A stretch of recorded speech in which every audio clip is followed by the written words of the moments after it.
இனியவளே உனது இரு விழி முன் பழதச குவளையில் விழுந்த எறும்பு நிலை எனது நிலை விலக விருப்பம் இல்லையே பூவே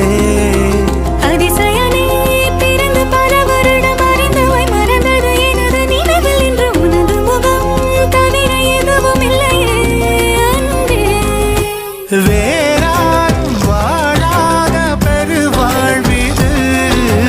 நினைத்தாலே மனமெங்கும் மழை தூவுது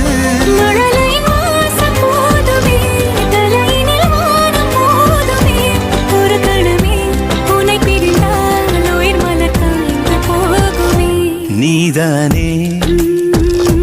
பொஞ்சாதி நானே உன் சரிபாதி நீதானே பொஞ்சாதி